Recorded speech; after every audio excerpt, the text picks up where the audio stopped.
dear children, welcome to the video session of Standard 8 English Unit 3 Prose, Sir Isaac Newton, the ingenious scientist. In this video session, you are going to learn about the biography of Sir Isaac Newton. Sir Isaac Newton is a mathematician, physicist, astronomer and an author who is widely recognized as one of the most influential scientists of all times. Sir Isaac Newton is a key figure of scientific revolution. To know more about him, let's move to the video session.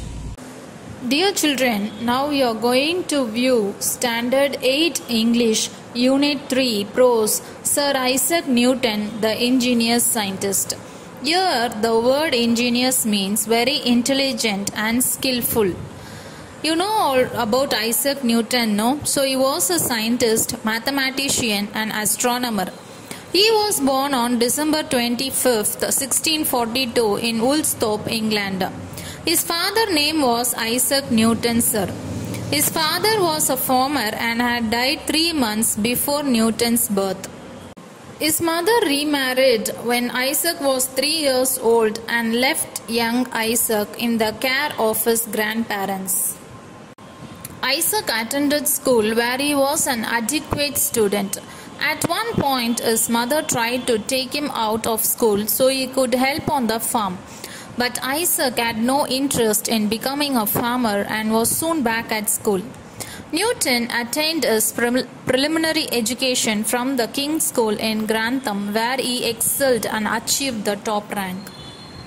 In his early years, Isaac was chiefly remarkable for his ingenuity in all mechanical occupations. He had a set of little tools and saws of various sizes manufactured by himself. With the aid of these, Isaac contrived to make many curious articles. Contrived means created or invented, at which he worked with so much skill that he seemed to have been born with a saw or chisel in his hand. One of the best proverbs from Isaac Newton is, "To myself I am only a child playing on the beach, while vast oceans of truth lie undiscovered before me." The neighbors looked with vast admiration at the things which Isaac manufactured, and his own grandmother was supposed never weary of talking about. When young Isaac Newton is sitting in his garden when an apple tree falls on his head, and in a stroke of brilliant insight, he suddenly comes up with the theory of gravity. He would spend much of his life at Cambridge, becoming a professor of mathematics and a fellow of the Royal Society. Newton lived to be a very old man, renowned thinker, and was made a member of Parliament and received the honor of knighthood from the king. But he cared little for earthly fame and honors and felt no pride in the vastness of his knowledge. All that he had learned only made him feel how little he knew in comparison to what remained to be known. "I seem to be myself like a child," he observed, "playing on the seashore and picking up here and there a curious shell or a pretty pebble, while the boundless ocean of truth lies undiscovered before me." George remarked that he would love to hear about mechanical contrivances such as the water clock and the little windmill. He said that if Sir Isaac Newton had only thought of it, he might have found out the steam engine and railroads and all the other famous inventions that have come into use since his day. Not far from his grandmother's residence, there was a windmill which operated on a new plan. Isaac was in the habit of going there frequently and would spend hours in examining its various parts. While the mill was at rest, he pried into its internal machinery. Pried means investigate. When its broad sails were set in motion by the wind, he watched the process by which the millstones were made to revolve and crush the grain that was put into the hopper. Hopper means a thing which can be moved from one container to another.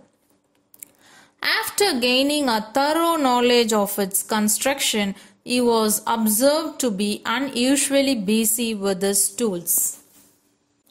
As a boy, he had found out the mechanism of a windmill, and as a man, he explained to his fellow man the mechanism of the universe. While researching, he was accustomed to spend night after night in a lofty tower, gazing at the heavenly bodies through a telescope. Gazing means looking steadily. His mind was lifted far above the things of this world. He may be said indeed to have spent the greater part of his life in worlds that lie thousands and millions of miles away. For where the thoughts and the heart are, there is our true existence. Besides the water clock, Isaac made a sundial. Thus his grandmother was never at a loss to know the hour, for the water clock would tell it in the shade and the dial in the sunshine. The sundial is said to be still in existence on the corner of the house where Isaac dwelt.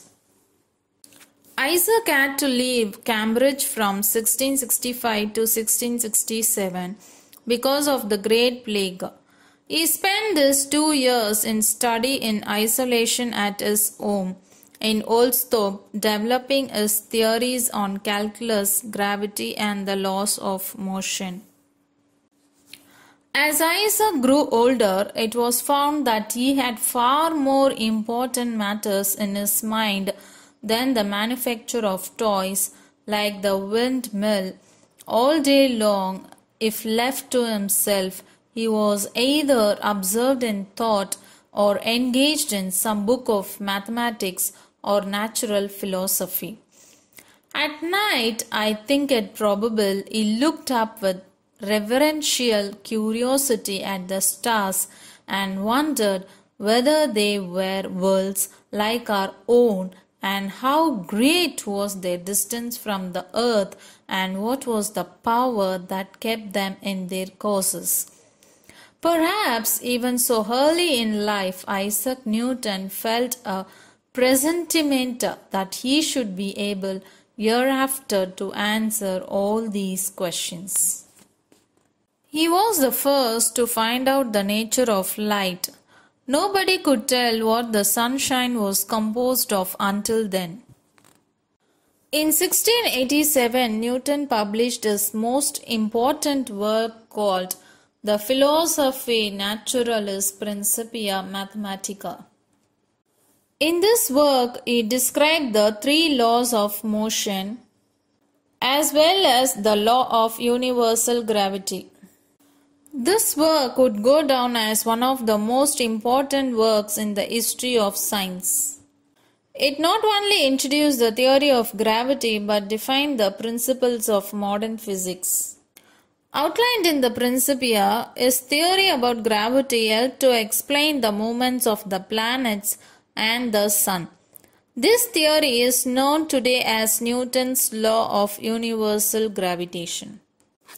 Newton's laws of motion were 3 fundamental laws of physics that laid the foundation for classical mechanics. Newton invented a whole new type of mathematics which he called fluxions. Today we call this math calculus, and it is an important type of math used in advanced engineering and science. In 1668, Newton invented the reflecting telescope. This type of telescope uses mirrors to reflect light and form an image. Nearly all of the major telescopes used in astronomy today are reflecting telescopes. Newton discovered that white light is composed of different colored strands and also designed a refracting telescope. With the help of his telescope, Newton proved that mirrors could be used to magnify. He also discovered that when white light is passed through a prism, it splits the light into a rainbow. He called this arrangement the spectrum. The light ranges from red at the top to violet at the bottom. His discovery plays an important part in every modern construction, from television and lasers to Formula One racing car. Towering skyscrapers, revolutionary medical apparatus, and simple toys. The whole area of physics and mathematics are called Newtonian after him. In 1703, at the age of 60, Isaac Newton became the president of the Royal Society. In 1704, he was persuaded to publish his discoveries with light in his books Optics. This branch of physics is called optics.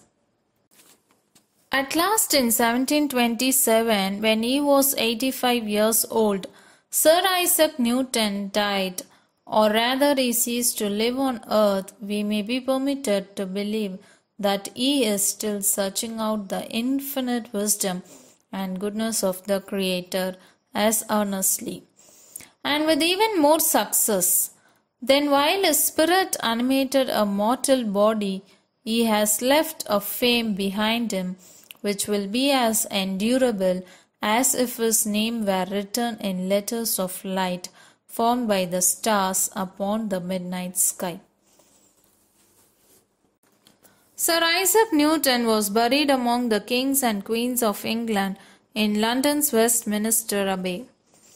Children, now we came to the end of the video session.